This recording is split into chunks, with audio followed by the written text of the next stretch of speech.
Welcome to Workhorse Wrestling Network. We are here for the Cookout podcast, as we are every Tuesday night, 7:30 p.m. Pacific, 10:30 Eastern, where we all come together and talk about what's cooking up in the world of professional wrestling. Give me a second. I got to let my cat out. As soon as I sit down to do something, the kitty cat wants to go out of the door that's closed and starts scratching at it and meowing. So if you're with us here, joining us for the Cookout, we appreciate you. Hit the like button on this video. Hit the subscribe button on the YouTube channel. Hit the bell on that YouTube channel. That's a sure way to make sure that you get a notification every time we put something up on the YouTube channel. If you're with us on Twitch, we appreciate you over there too. Give us a follow. Unfortunately, we can't see your comments on Twitch over here on the restream, but if you come over to the YouTube channel, we can see your comments. If you want to come chime in, let us know anything you want to talk about. You got any clowns you want to talk about? Any pieces of news? We are going to watch Lucha Underground Season 1. I think it's episode 6. We were just talking about this. It's either 6 or 7. I'm pretty sure it's 6. If anyone else remembers in the chat, because it has been a minute since we've done this, let us know for sure. But I'm going to go with 6 because I think that's where it looks like we left off on my end. But needless to say, as we always do on Tuesday nights, we usually kick it off with the Clown of the Week. And Miss Anika said she has one. So without further ado, let's get to the Clown of the Week. Very, very much so obvious.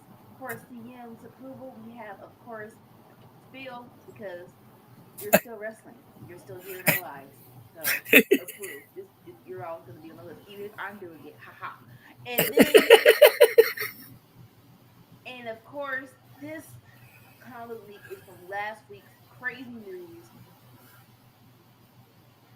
It pains me because I am a fan of his, but sometimes he's kind of fade as fade. Paul, Triple H LeBeck, and more so TKO for firing R-Truth. It's not even that you fired R-Truth. It's how you did it. So you had this mass cut about maybe a month ago, maybe 2 months ago. If you would have put him in there, it's like, okay, cool. It would have still sucked, but at least, okay, you're doing your quarterly budget cuts. Okay, cool. But for you to do those cuts, and then you having a storyline with John Cena, and that could have been more. You could have, a whole lot of people already said it, but it's like, how does that come to y'all? Okay. Let me put this. It wasn't that you cut him. You're not going to renew his contract. Same difference. But okay, he is a very solid hand where you could have made a storyline of, career versus title against John Cena. And then when he lost, you can do a good farewell to the crowd. But no, you just do the match, which was fine, okay? And then you had him come on the SmackDown to lose to JC Mateo. And then it's like, bye. It's like, what? Like, in the words Ice Cube in Barbershop, are you stupid, simple, or slow? I don't understand. It's like I get it.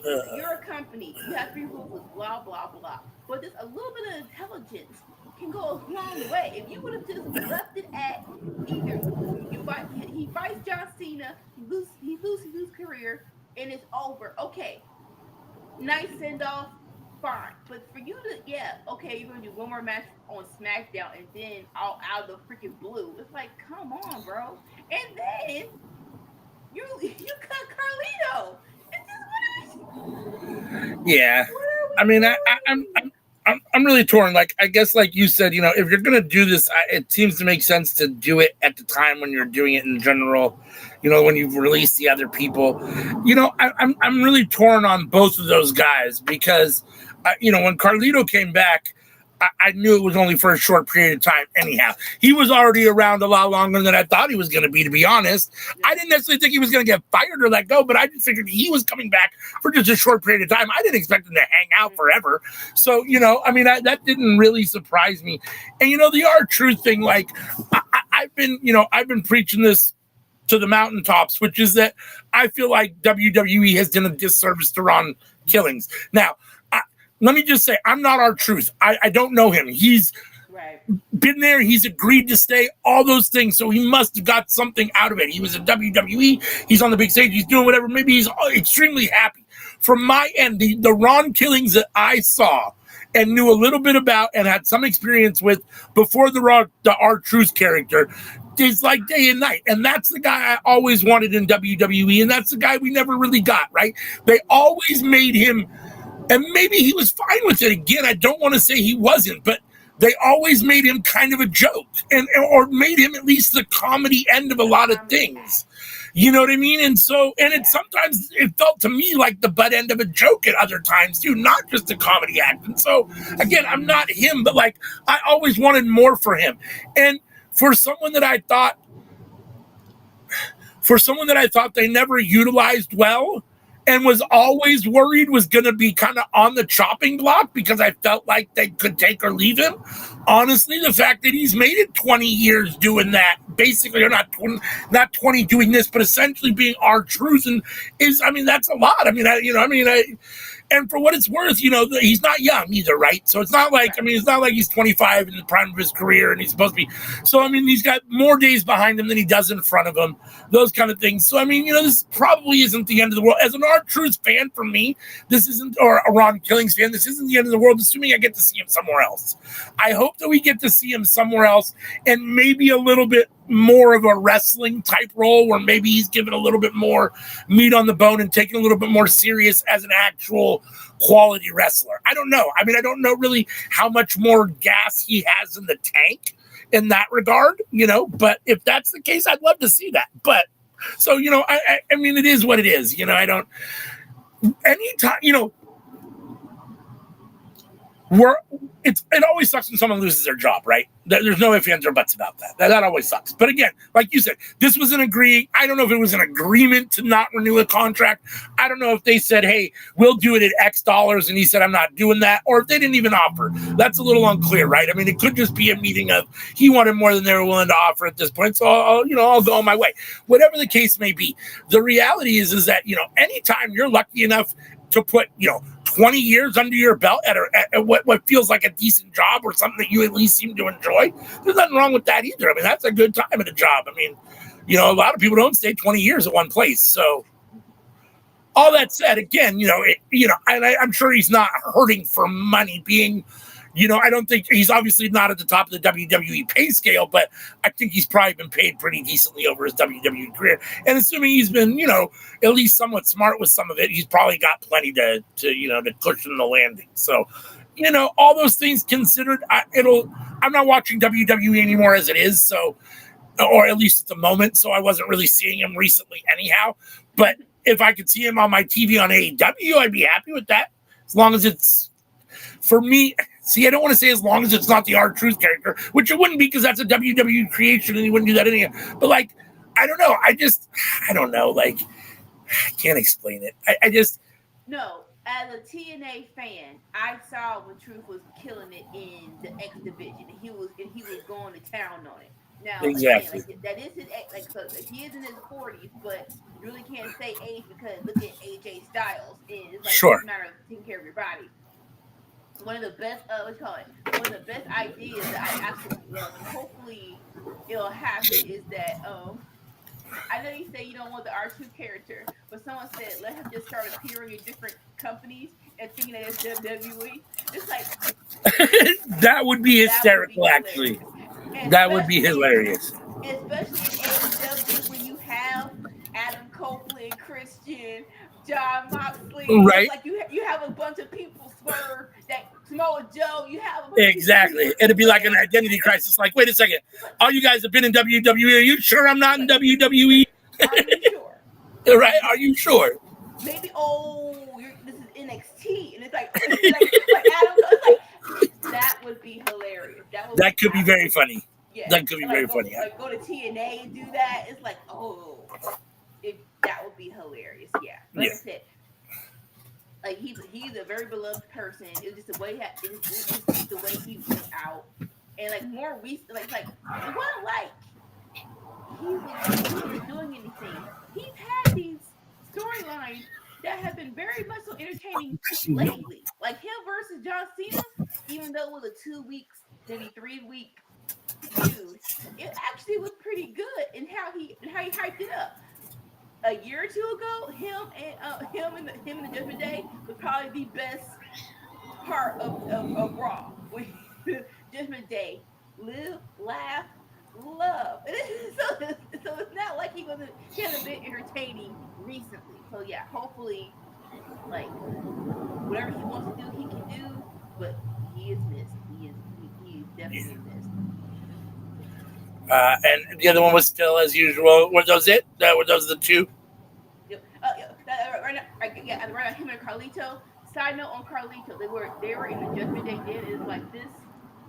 They're like you don't think it's impactful until someone's gone. Like like they had a TV, the PS5 is gone. If the TV was off, like he's not behind making cracking jokes. It's just like, oh, y'all just a bunch of freaking douchebags now. Stop, just stop now. I don't like you. Yeah, I mean, I always kind of appreciated Carlito to a certain extent. I always thought he was entertaining and all those things, Again, I never expected him to hang out too long, and I was never necessarily the biggest fan of him being a member of the Judgment Day. But, it is what it is. And at the time that he came out and joined them, it made sense storyline-wise. So it worked, I said it many times, and especially I think once they lost Damian and Rhea, it always you can argue Finn too, but it always felt like they were trying to make a main event faction with guys that weren't people that weren't necessarily all main event people, right? And so, and obviously you can't always just have a faction of just main event guys. I get that. Like almost every faction has at least one or two guys that are mid card guys or whatever, or lower level main event guys that don't whatever. But it just I can't explain it, especially like when but when Damian and Rhea left.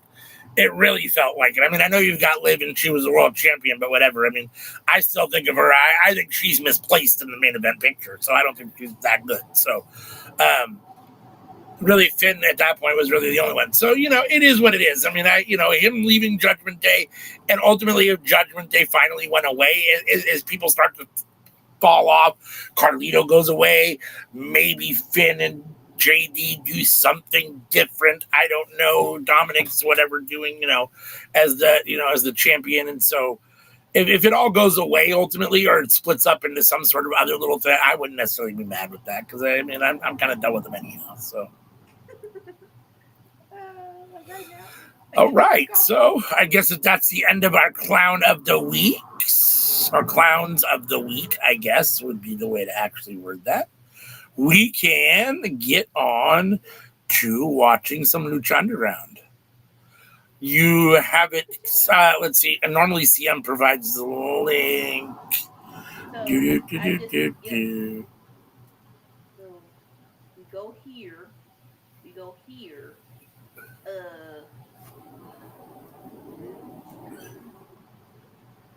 we go. Because I'm watching it through Amazon Prime, so.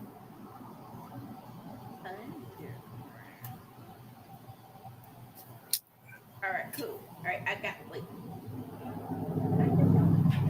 All right. Here I come. Alrighty, Ruth. So we are getting ready right. to watch Lucha Underground Season 1, Episode 6. And our continued Lucha Underground Retro Watch-Along. Let us know when you're ready. I am.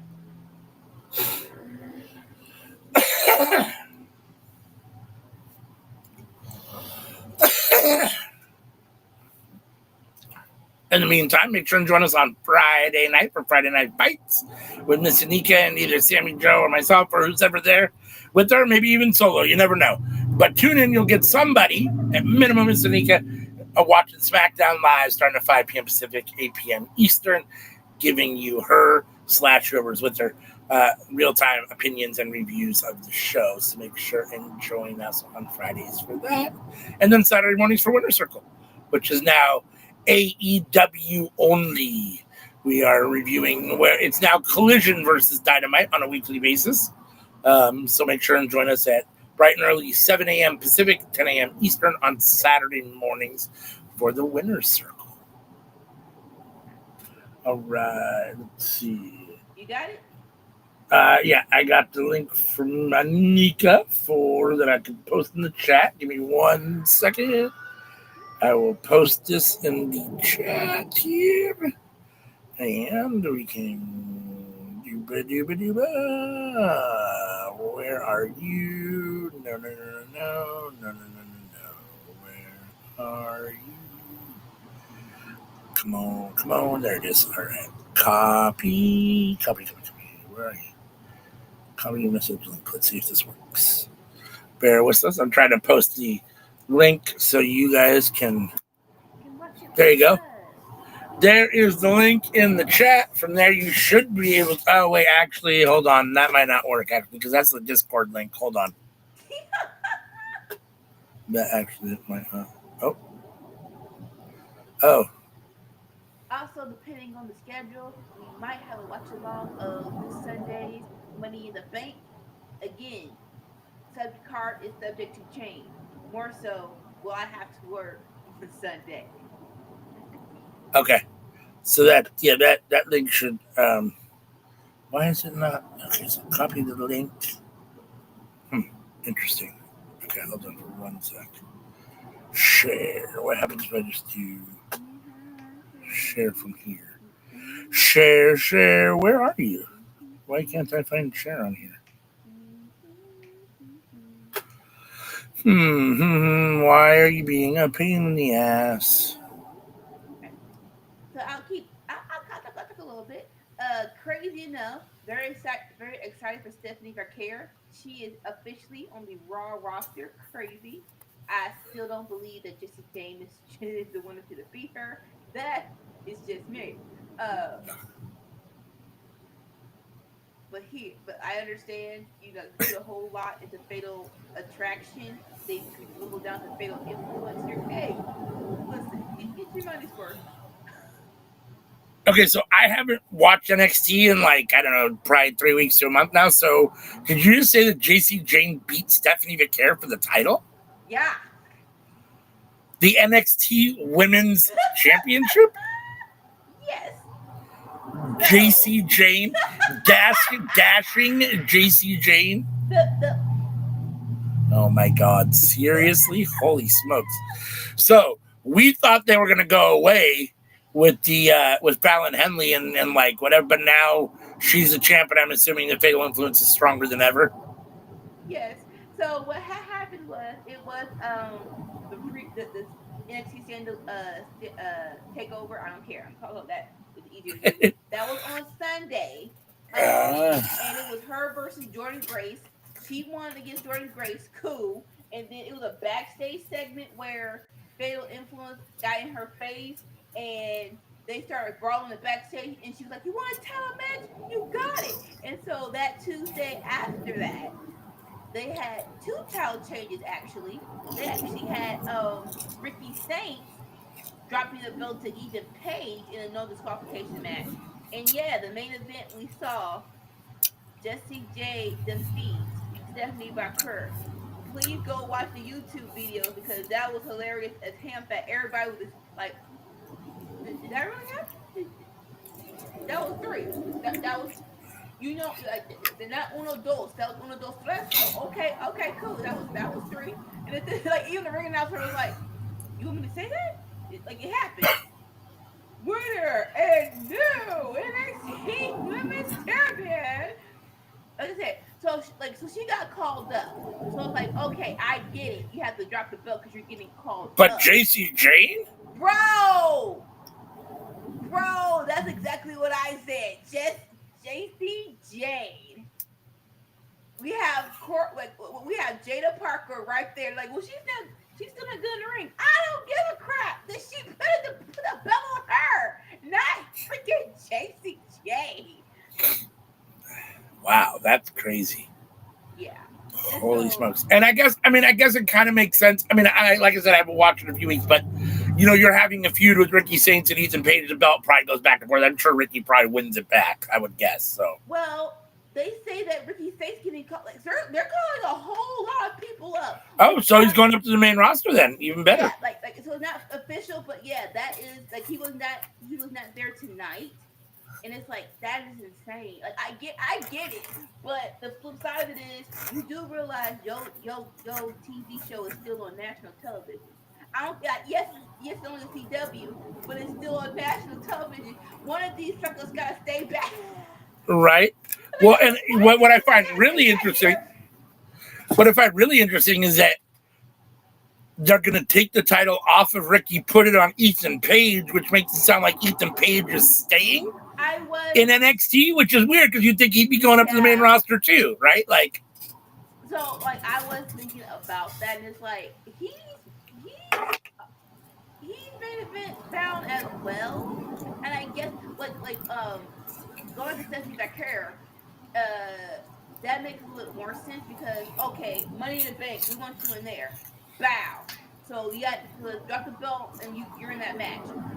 So Julia, the people who are in the women's Money in the Bank, and it looks so good, is Alexa Bliss, Rhea Ripley, Julia, Roxanne Perez, and Stephanie Becker and Naomi. But it's like, okay, it's like, so three of your recent callers from NXT are in Money in the Bank. It's like, okay, cool, bet. Ricky, I'm not sure what the plan is for Ricky Saints. Right. I can't wait to see, because I really do believe they have a plan, but yeah. Interesting. The only thing that I'm disappointed is we never got Ricky Saints versus Wesley. And it's like, y'all couldn't have waited a little bit longer or dropped the belt to Wesley. It's like, that was a missed opportunity. And there's another one. Like, don't get me wrong. Like, I understand. Like, if you're trying to have a really good show because you wanted to compete, you got to have guys on there, and so it made sense to have Wesley on there. But now it's like you're moving everybody up, and he doesn't get to go. Like, he's just a lifelong NXTer. Like, that's kind of brutal because I think he deserves to be on the main roster as well. I mean. So, like I said, with Ricky Saints, I see a plan. If Wesley, I will say to the captain, don't bring him up if you don't have a plan. As good as Wesley is, and he is very, very good, I don't see a plan for him by himself. Like, there is no X division on the main roster, unfortunately. So no doubt. I do see him, like, there is no plan. All right, stay in NXT and do your thing. Yeah, I mean, we've said it before, it's probably better to be a bigger fish in a small pond than it is, a small fish in a really big pond, right? So, and he's unfortunately probably one of those guys that slips through the cracks a little bit on the main roster. I mean, he'll get his opportunities, but not the right kind of push probably, and, all those things. So, yeah, I mean, I just think if I'm him, I'm wondering, like, this is a little weird, right? Like, I mean, maybe he's okay with it, but my guess is that he'd rather be on the main roster, right? I mean, there's probably more money, there's more TV time, all those things. I would think that's everybody's goal, right? If you're in WWE, especially when you're in NXT, the goal is to get to the main roster. So, and now you've been basically passed over numerous times. So, I mean, if I'm him, I'd be like, well, fuck, man, what's the deal? Like, but again. That was probably one of the best things about the draft is like the NXT call-up. It felt like NFL draft day, and like, you made it. Like I actually did like that aspect of the WWE draft, and it's just like you're there, you're getting called up. So I did love that aspect of it. Yeah. But it's like, oh snap, you actually did want to be up here. Yeah, I mean, one of the dumbest things they do with the WWE draft is just draft people to the same show. It's like Raw has the first pick and they pick, whoever their star is on their show. It's like, that's dumb, dude. Why don't you just... So what you do is you keep your main guys that you want to keep. You have your little pool of people you want to, you're okay with switching, and let each side just pick from that pool. Like, I mean, tell everyone this is your actual pool of available, like, free agents that are not, you know what I mean? You still got your whatevers on each show, or I don't know. I mean, but it's dumb when you draft to the same show that you're on. You don't see that in any other sport, right? No NFL team is saying, I already have so-and-so and I'm drafting him again. Like, you don't do that. You can re-sign him, You can keep him down the road, but you can't draft him a second time. Like if we're gonna do a WWE, if we're gonna do it in a NFL style, then do a franchise pick. You have put your franchise tag on one person, and then everybody is free to roam. Yeah, that would make perfect sense. That I'd be interested in. And then if you actually made it, I mean, it's not because it's all scripted, but made it feel like it was more of a genuine contest between the two, GMs for who actually was picking, guys they really wanted. Like, yeah, then it would make it more interesting. But half the time you already know who's staying on what show, and those are half of the picks. It's like, all right, well, and then you read about the guys that are moving, and that actually are in the paper or on news, like they don't even show the ones that are moving a lot of times on TV. As like the later picks, the supplemental picks are the ones that are actually move around. You don't even get to see those. Okay, whatever. All right. Yeah. All right. So let's get this episode of Lucha Underground, Season 1, Episode 6. Let's get it cracking. Are you ready? Yeah. All right. On the countdown. 3, 2, 1, play. Get a little recap first. Dario talking to Conan. It's been a little bit since we watched it, so I got to watch a recap to try to familiarize myself with what happened again. Make sure we're on the same. We're actually on the one we're supposed to be on. Right. Dario had offered a ransom or a bounty, and Johnny fulfilled it, but Dario didn't pay him. Big Rick and Puma. Conan putting a match together between Big Rick and Puma. Highlights of that right now. Hey, why would you do this to Prince Puma? He did nothing wrong. Johnny Mundo out to save Prince Puma. Taking out Dario's boys. Oh! And Big Rick moved. And Johnny Mundo hit Prince Puma. Conan talking about Blue Demon. Oh, he's talking to Chavo Guerrero. They're showing the Chavo did earlier in the season. Disgracing his name, beating up Sexy Star. Apparently, she's not a very good person, so I guess it is what it is. But nonetheless. On the TV show, we don't know that. All right, as the episode begins, we are in Boyle Heights in the temple.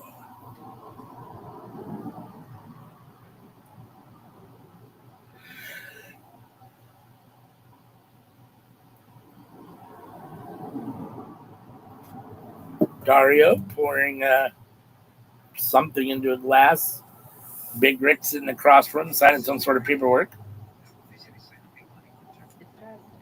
Oh, big money contract exclusively to work for Dario Cueto on Lucha Underground. So Big Rick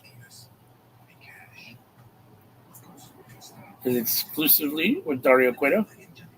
Congratulations.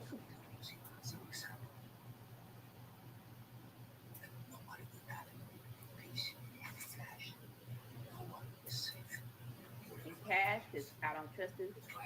I don't trust him either. Talking about Johnny Mundo. He wants to make an example of Johnny Mundo because he likes violence. Big Rick says things are going to get a lot more entertaining around here. As we go to the inside of the temple, and the crowd is chanting Lucha. Lucha, Lucha.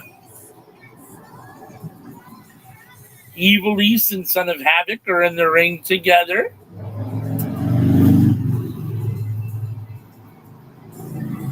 Evil East has the microphone. We're getting an in-ring promo from Evil East. Let's see what he has to say. God, say it dang self.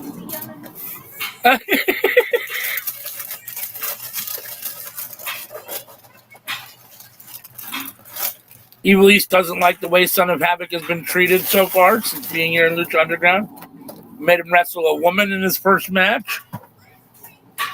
He wrestled against a half a man in Masquerita Dorada, who was a very short human being. I mean, one like you took it easy on her. That's also a thing. You could have just you could just ended the match to let her pin you, but no.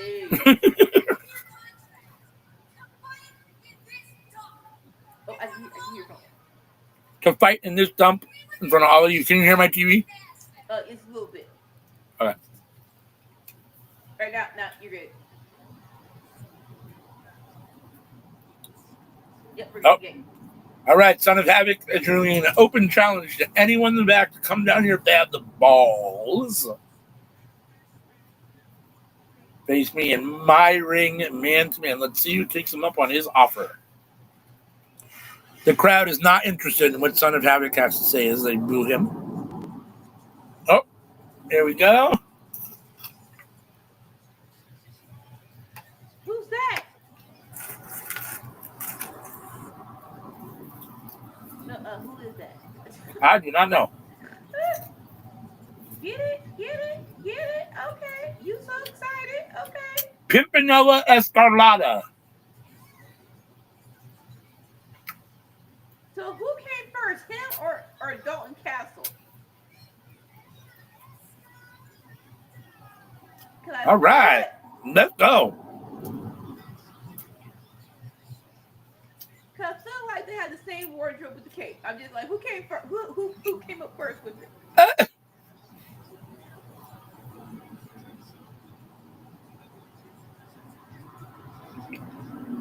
Has a little bit of a Vampiros has a little bit of a Gorgeous George feel. Could see that a little bit. A little bit of a sexual type air to him. See, okay. A little effeminate. Is Pimpinella. I'm a thick chick. So we're gonna be dancing down the hall and doing a 10-minute match. You get one or the other. It gonna be both. All right, the match is underway. Pimpinella Scarlata is doing some old school on the top rope. Go! Just chop! Oh! And instead of dropping down on Son of Havoc, he comes down on Evil East with the crossbody. Oh, okay, Shantae.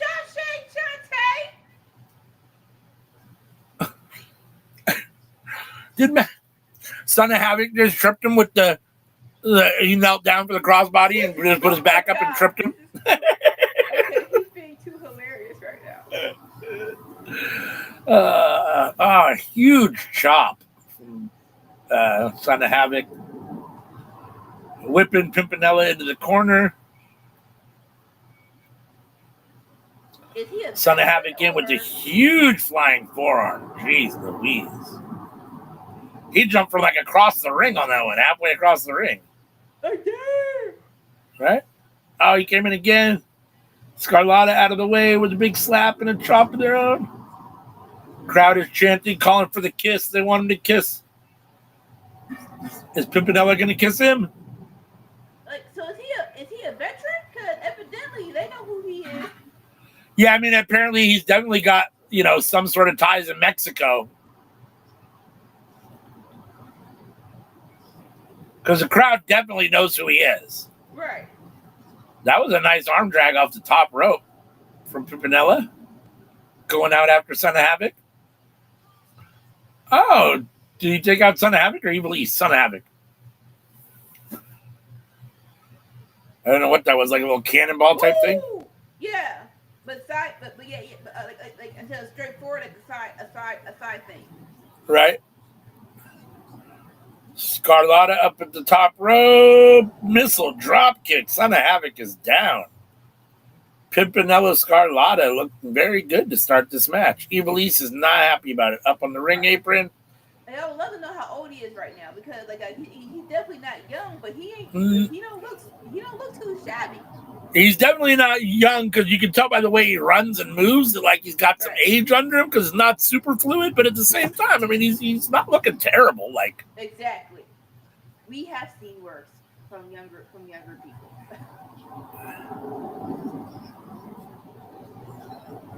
Son of Havoc working him over on the ropes right now. Evil East helping out when the ref has his back turned. Cheetah!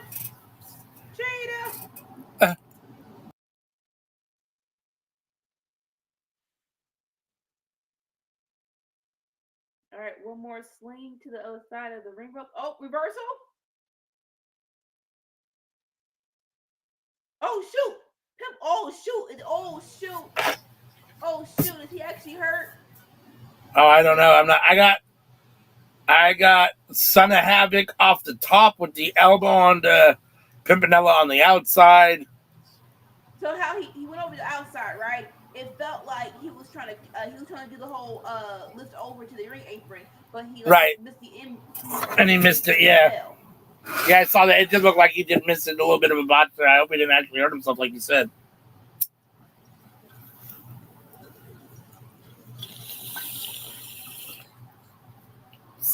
Whoa. Son of Havoc was like a springboard back elbow in the corner. And then Pimpinella got out of the way. Okay. He seemed fine. Cool. Sunset flip, but Pimpinella fighting back. Oh, Evil East slaps him in the face. Son of Havoc gets him over 1-2. Oh, Pimpinella kicks out at 2. Or as Vampiro is calling him, a pimpy. That was close.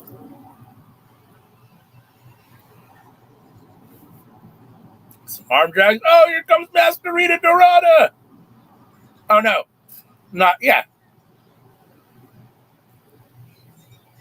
Right? Is that, or maybe it's not. Maybe, It's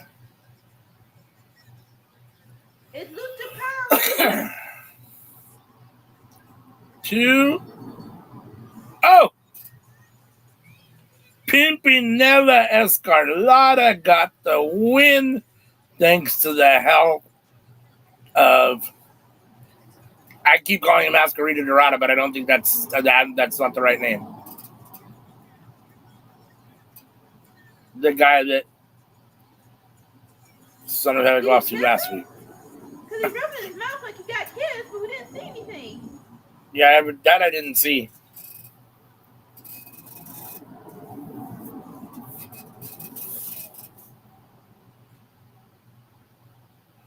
We are backstage. Dario Cueto.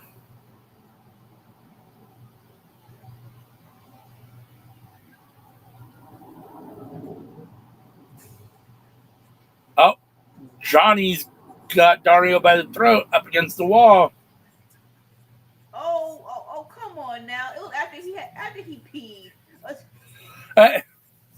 That's funny. No, the bathroom is a sacred place, bro. Wait till he gets out the bathroom.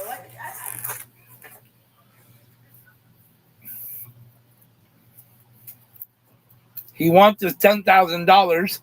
Dario said, "I said I can get you $100,000, but if you hurt me, you get nothing." So Johnny took the key that was around Dario's neck and walked off. What you gonna do? We're back in the temple for our second match of the night. Melissa Santos.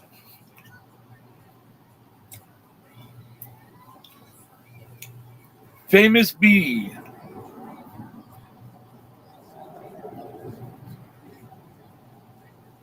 A hometown crowd favorite, apparently. Cool.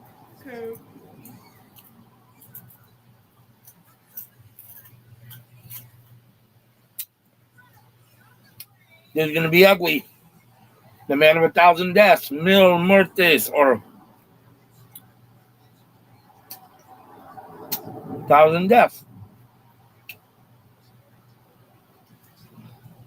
Being accompanied by the beautiful Katrina.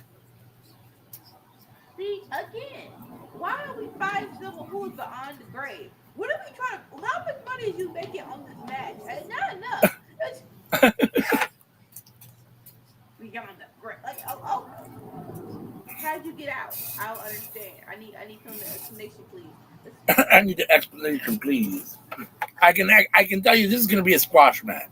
You know, like the Mr. Beans don't look that bad. Right? He don't look like a string bean. But Mr. Beyond the Grave is a little bulky. Mr. Beyond the Grave. Calling him Mr. Final Destination over here. Man of 1,000 deaths. Side note, everyone seems to love the last one that just came out. Are you a Final Destination fan? No. I saw the very first one. I didn't see any after that. With the log. With the log coming off the truck, yep. That was enough for me. Like, one was enough for me. Crazy enough. Before the bell rang, Mill attacking Famous B. I'm sorry, you were going to say what? The crazy thing is? Like, my sister saw that, right? And she swears to her and her friends after they saw everything in the movie happen. And they're like, I cannot, like, see, nah, let that, nah. Like, get out the car, we're walking home. This is stupid. Right? Oh, shoot! Katrina hanging No Muertes on. Famous B trying to fight back with getting his legs up in the corner, but Mill spins him around and slams him down with his back on the mat, or slams his back onto the mat. Dang, watch his head, yo! Oh, that was a hell of a spear. He speared him out of his boots. So pause yours, because you're like 2 seconds ahead of me. Okay, yeah.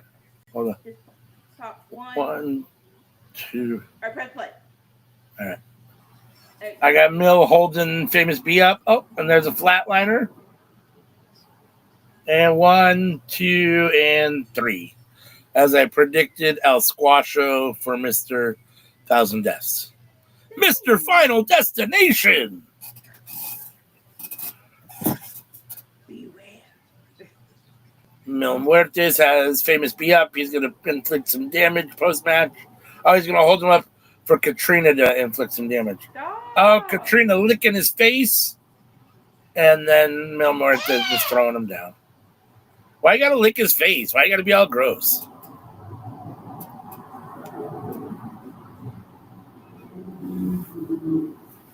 Good. Unnecessary. That was so gross. That was so gross. Coming up later tonight. They just said it, but I couldn't see it. Drago versus King Cuerno. There we go. I was going to say Quattro. Drago versus King Cuerno. That should be a good match in the main event. I'm going to act like I was going to just say that. Drago. The man from Inframundo. What do we know? What do you want to know about dragons? The history book says they were protectors. This is the history of Drago. They say they can fly. They destroy everything in their path. As they're showing clips of him wrestling in their time, they ruled the earth and struck fear in the hearts of the bravest men. Time was not kind to the dragon, and they had to adapt and were thought to be extinct. But then one arose as a man, Drago. I was gonna say, how you gonna do two things? You can't be in two different eras. No, you can't be having swords in a castle. Now you on the streets of LA. No, where you at, bro? Where you at, bro? He's in the medieval castles in LA. What medieval castle in LA?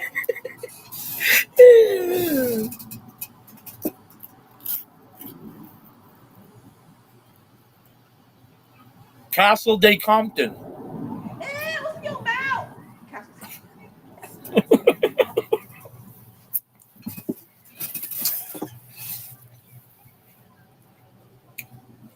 Melissa Santos? What is coming out of your mouth, Drago?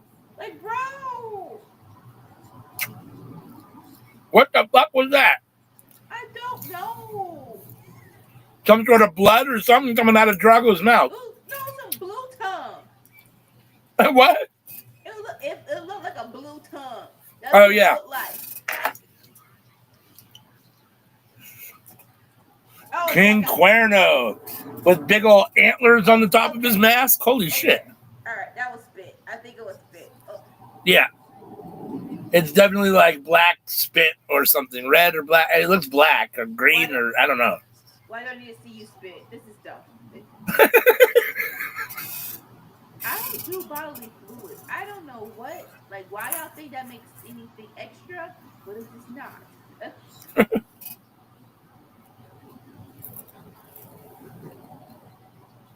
Reindeer looks very, fit.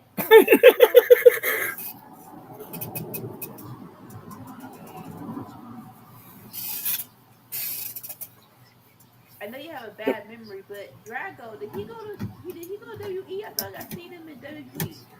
I feel like he might have for a minute. With the Lucha Bro, the Lucha Party. I feel like he might have been, yeah. This match is underway. It's crazy when you don't see stuff, because I didn't see this, but I did see Lucha Party, and it's like, what are y'all? Why are y'all getting hyped? Like, yeah, they're fun, but it's like, oh, they probably came from Lucha Underground. That's what the hype was for. And it's like, oh, why would y'all make them just a Lucha Party? It could have been so much more effective way of bringing them into the roster. Let's see. I'm looking at Drago here. Drago. Lucha Underground. No. It doesn't look like he ever made his way into WWE, but...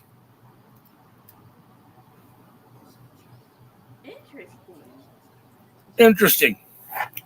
He was in Chikara in 2015. Drago made his debut for another American promotion, Chikara, when he, Aerostar, and Phoenix entered the King of Trios tournament as Team AAA. They defeated the Gentleman Club of Chuck Taylor, Drew Gulak, and the Swamp Monster in their first round match. The Gentleman's Club. That's hilarious. But I don't see anything. It doesn't say anything about WWE. Drago. Let's see here. Oh, shoot. All right, somebody came, a lady came out, she's in the audience, don't know exactly who she's affiliated with. But he's 49 years old today. Oh, wow. So, I mean, this was already, whatever Lucha Underground was, 2004 or whatever year this was. But I'm just saying he's 50 today, so. Which is crazy. 2014 or 15, like 2000. Yeah. Yeah, I think it was like 14. 15, yeah. So like 10 years ago, roughly. So he was 39. Which is still, yeah. Like you're cool, but like you're not no spring chicken either. Not no spring chicken. Big neck breaker from Drago, flip over for the pin, 1-2. Kick out by King Cuerno. I feel like all these guys have gone on to be somebody else, and I have to Google all of them because I feel like King Cuerno's somebody else too, and I can never remember who's who other than Ricochet being Prince Puma. Yeah, King Cuerno.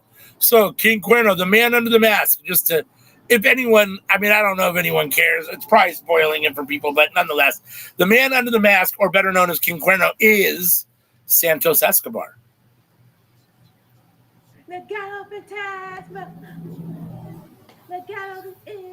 So, side note, because when he did his last match in NXT, I loved his entrance. That was a beautiful entrance. Like, he was there in the street, he had a lucha mask on, and then he was in the building. I wonder if that was the same match. Now I gotta go back and rewatch to see if that was the same match he had on his face. Go out and don't come back. My fucking cat, I swear to God.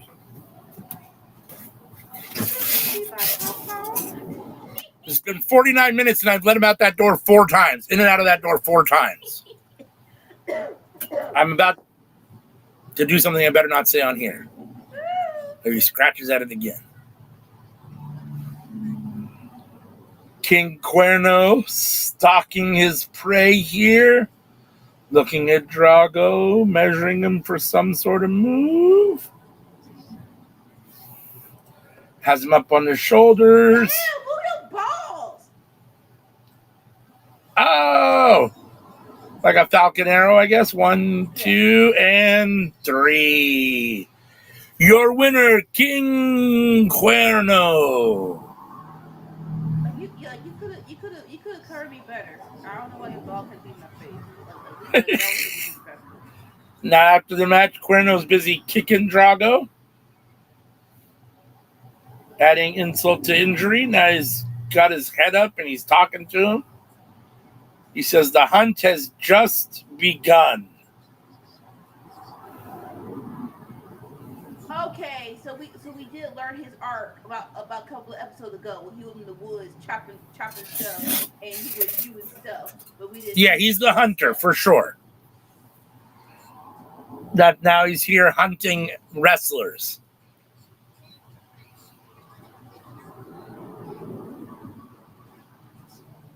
Pentagon Jr. and Chavo Guerrero teaming up, it sounds like. No, it's a three-way. They're facing somebody that came before Penta. You will probably know his name in a couple of seconds. Okay.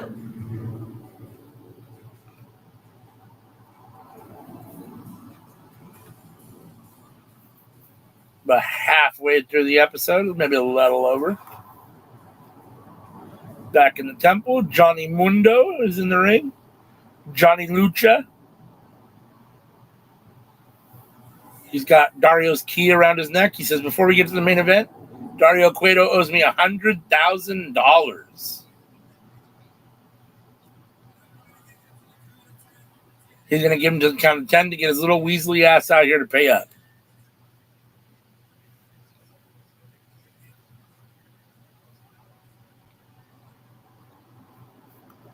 And now he's counting.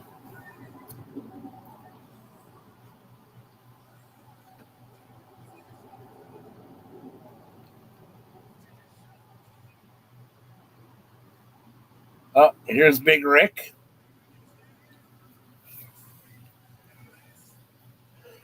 Who was officially hired earlier, officially signed a contract to be Dario's. Oh, well, Big Rick is talking. Johnny Mundo wastes no time over the top rope with the big plancha right onto Big Rick, taking him out on the ring ramp. Damn, he flew over that top rope. Right? Holy smokes. Damn. He got some serious hair. No. That was clean. And that was no help of the ropes. That was no like springboard off the rope. That was right flat from the mat. He is an incredibly athletic dude. I mean, if you say nothing else about John Morrison, the dude is incredibly athletic. Oh heck yeah. And honestly, over the years, he's been one of my favorite guys in the past. I mean, I always loved John Morrison. Whatever iteration he was. Johnny TNA, Johnny whatever he was, I always loved him. Like, crazy enough, when he debuted at AEW, and everybody thought it was Johnny Gargano. My mom, no, maybe I'm an old head. I'm like, no, it's Johnny John Morrison. Oh, Conan was talking from the top of the stairs, and in the meantime, Big Rick recovered and attacked John Morrison from the back. Oh, here is Prince Puma in the ring.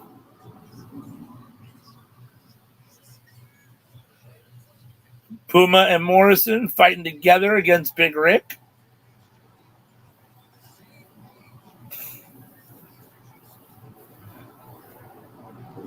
Vampiro's been pointing out the fact that these two have been on the same page for a couple weeks now.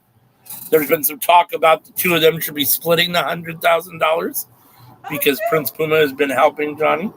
But now, no sooner do we say that than Prince Puma and Johnny Mundo are exchanging blows in the middle of the ring.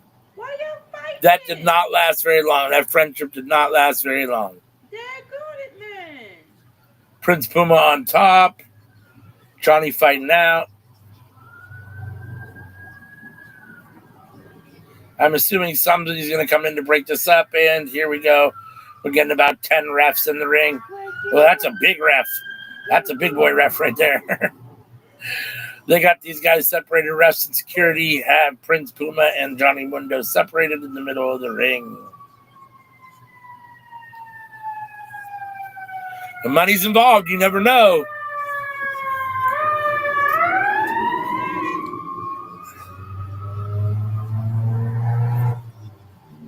Big Rick. Big Rick's Ezekiel Jackson, right? Yes. Yes, that's what I thought.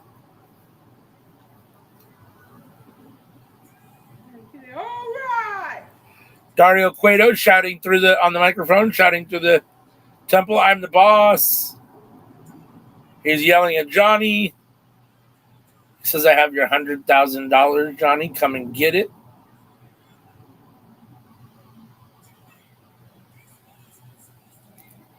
He said this money's supposed to be Big Rick's signing bonus, but Big Rick didn't read the fine print. He has to earn the bonus. Next week, he's going to hang the money up above the ring, and it will be Johnny Mundo versus Big Rick, and the one that grabbed the briefcase with $100,000 gets the money in a ladder match. Boo! Oh, did read the fine print. The fine print said, "I want. I get this money." I love how Rick's not upset about the fine print. Like, he just smiled because he's just happy that he gets to hurt somebody. He's not mad that he got fucked over. He's just happy he gets to hurt somebody. Like, really? Come on now. Like, come on, darling. You was going to get to hurt somebody either way. I want my money.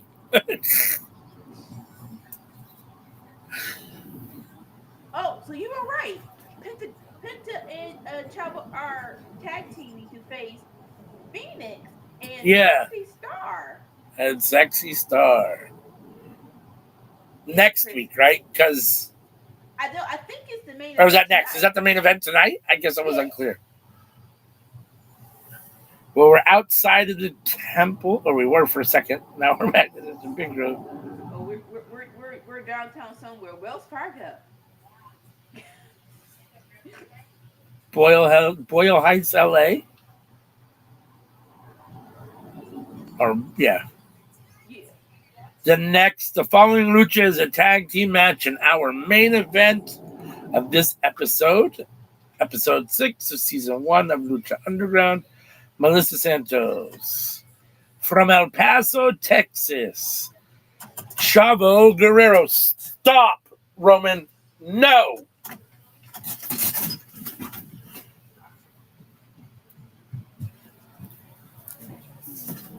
Get away from the door. Go. God damn you. I'm so mad at this cat right now. Oh my God. Come here. Okay. Come here. Come here. No. Kitty.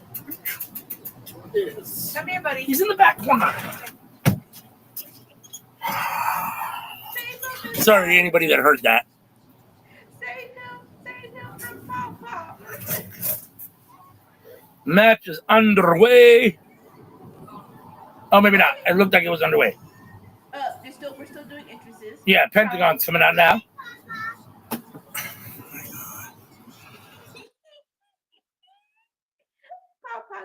Papa. When you come back and you can still hear me, why is your cat named Roman and you don't like him?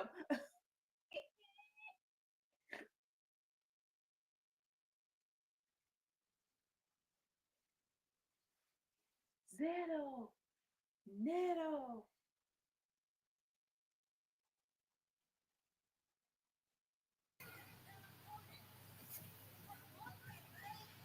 No, yeah. Why is the cat named Roman?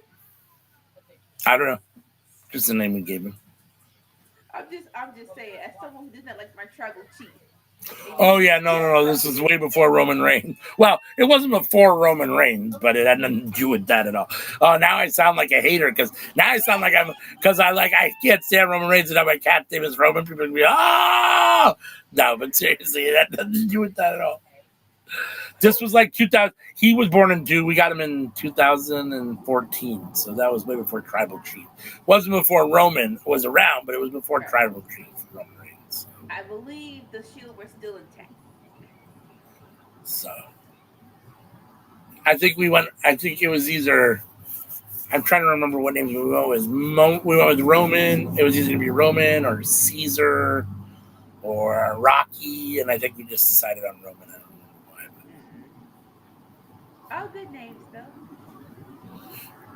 Yeah, he's a pain in the ass. Now he's an old man. He's like 11. Oh no, he just dropped these stage. Right? He needs to get off my lawn stage. All right. It looks like Pentagon's going to start or as we now know him, better known as Penta. Is going to start off against Sexy Star. Is this a tornado tag? Because Nope. left the ring. It ended up in like a tornado type. Everyone's in the ring at once. Phoenix up with the drop kick, taking Chavo out. Sexy Star would take Penta out. I was like, why is she in this match? I mean, Penta sending Sexy Star outside of the ring. As Penta looking at Phoenix. Oh, shoot! And they are now brother versus brother, although we don't know that. We don't know that. They have not told us that in Lucha Underground. We do not know they're related. Not yet. They are just opponents.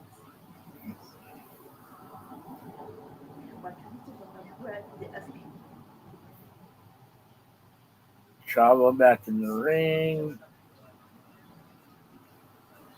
And now we're officially on the ring. I think we're officially now official tag team role. Everybody's on the ring apron. That's not supposed to be in the ring. Right. Chavo taking it to Ray Phoenix. Or Phoenix.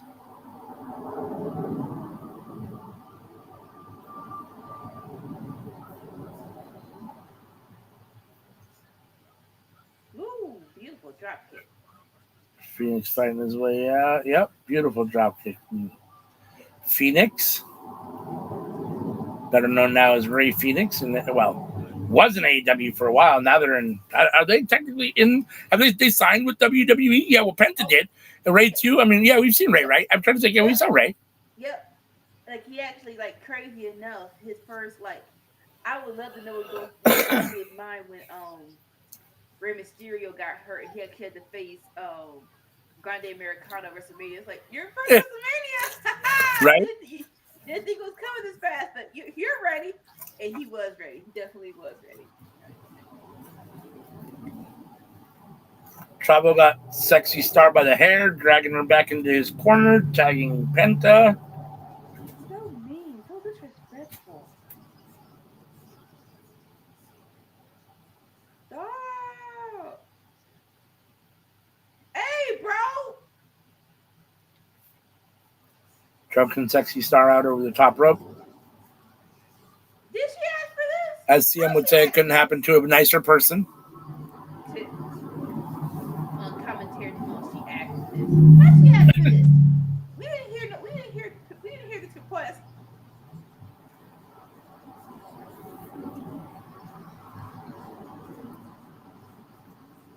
Sexy Star wants her receipt against Chavo Guerrero, and she just might get it tonight. Oh, she makes it over to the corner.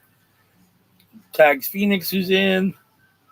Phoenix taking out Penta, taking out Chavo.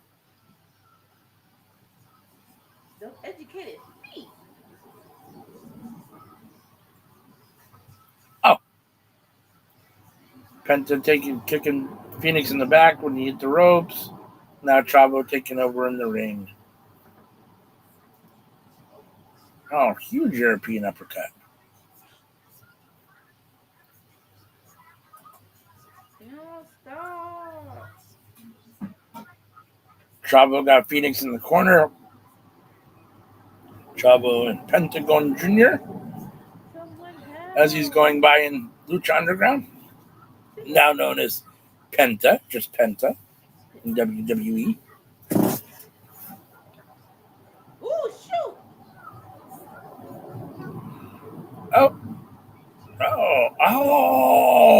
powerbomb backbreaker? Like, Listen, Pentagon dropped Phoenix on his knee in like a powerbomb position, right on his knee. like similar to AJ Styles and his neck, like his putting his knee. Like, how do y'all do that? It Right? feels like there's no protecting yourself at all. Agreed.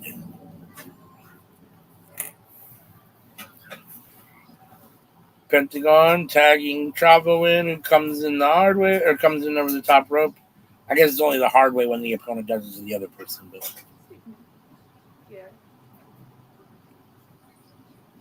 Sexy Star out there telling them, yelling at Chavo Guerrero, but it's not helping. Not helping Phoenix at all.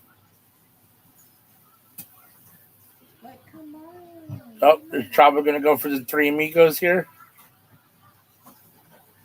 You got him in the suplex.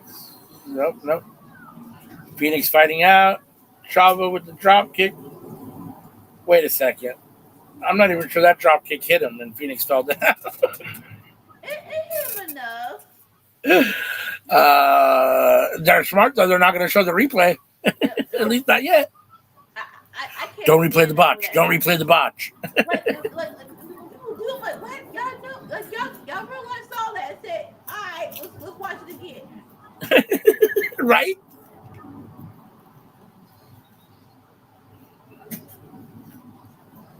Chavo tagging Pentagon Jr. Ooh, They're both in the ring alone with Phoenix at the moment. Some double team action. Phoenix fighting back. Oh, a cutter. A cutter from Phoenix on Pentagon.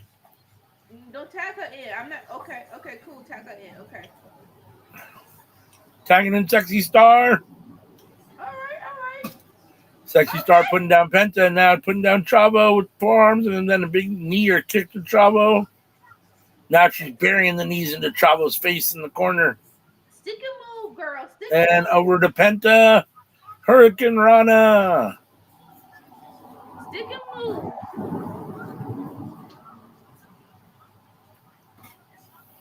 She's got Chavo out in the middle of the ring. Try to send him into the corner. Chavo counters. Chavo follows her in, grabs her legs, and yanks her out.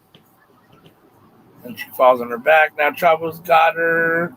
Trying to turn her over for a Boston Crab, but Phoenix off the top rope. Whoa. Phoenix off the top rope stomped Chavo on the back to break up the moves that he had on Sexy Star, but then he rolled into Penta, who threw him into the, give him some sort of a suplex type move into the corner.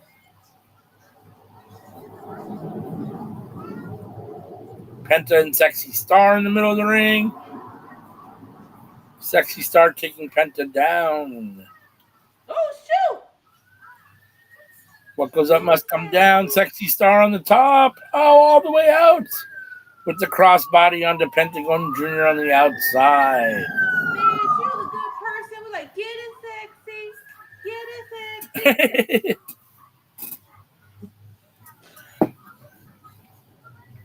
Chavo being sent over the top rope to the outside. Him and his partner both outside at the moment. Catch Ray him! Phoenix with the corkscrew. I don't even know what that was. Corkscrew splash from the top rope to the outside. Yeah. That was crazy. He corkscrewed like 5 times before he finally landed on him.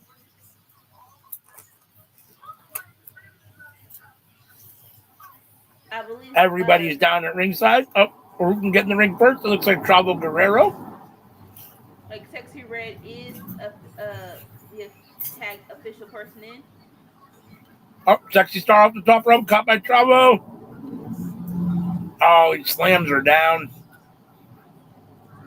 Chavo going up to the top rope. Trying to finish Sexy Star and win this match for his team here. Oh, he gets pushed off.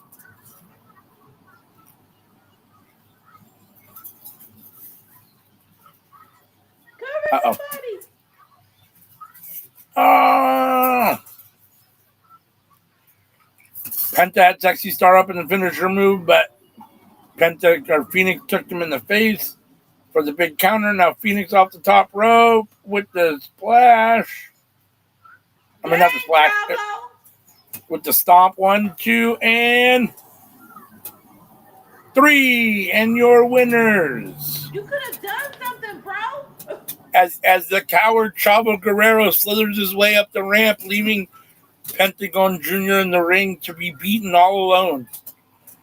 Took off, decided not to help his tag team partner. As Pentagon took the loss.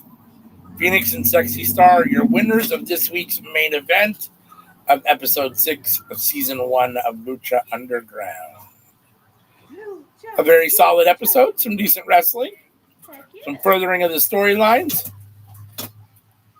Getting to know more of our favorite characters. That's right.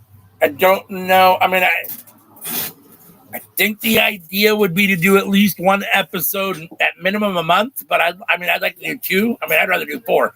I think, the reality is that there's like 44 episodes in each season, and there's 4 seasons, or at least in season 1 and 2, there's like 44 episodes, and we're only episode 6. So like, I wouldn't mind doing some in a row, but at the same time, there is other stuff that we normally do. So, the best way to make sure that you know what's coming up on the next Cookout is to have that bell, that notification bell on YouTube selected so that you'll get notified when we're about to go live.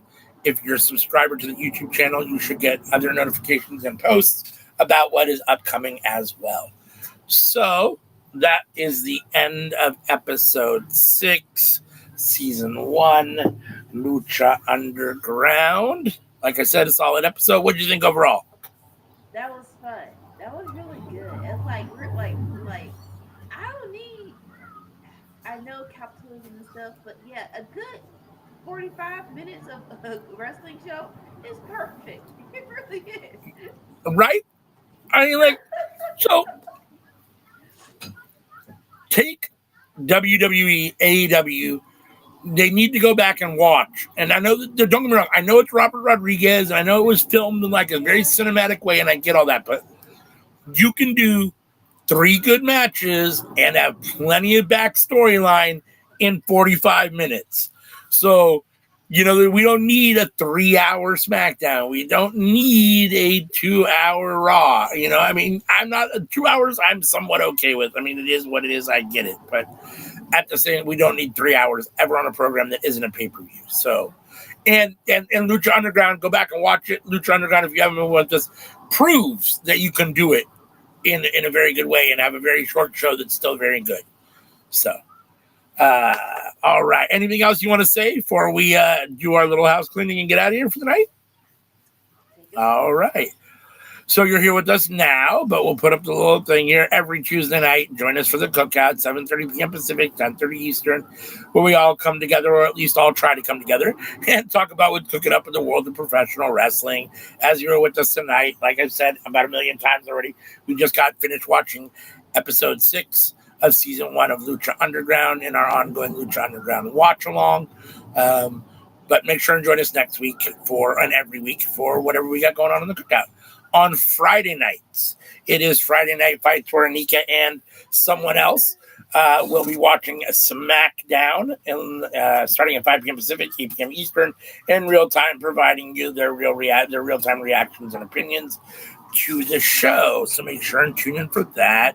Saturday, where is it? Is it not there? Hey, where did it go? I guess I don't have, for some reason, I don't have a winner's circle graphic. Well, Saturday mornings, every Saturday morning, bright and early, 7 a.m. Pacific, 10:30, or 7 a.m. Pacific, 10 a.m. Eastern, we have the winner's circle, where we review Collision and Dynamite. We grade each show, and the show with the highest grade is your winner's circle winner of that week. So make sure and join us every Saturday morning, 7 a.m. Pacific, 10 a.m. Eastern, for the winner's circle. It's usually myself, Anika, and Sammy Joe. So I think that covers everything for the moment. There are some other shows that hopefully may be coming back and or whatever, but we can get into those on a later date. In the meantime, unless we have anything else to say, we'll cut out the lights. If I can, let's see if I can make this work here. There we go. We'll cut out the lights and say peace.